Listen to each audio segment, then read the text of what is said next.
Welcome. In this video I will show you how to use visual lookup in videos on iPhone 15 Pro.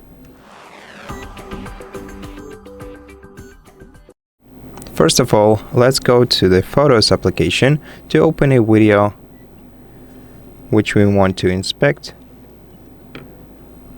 Select your video and pause it on the moment when you see an object that you want to select on your screen.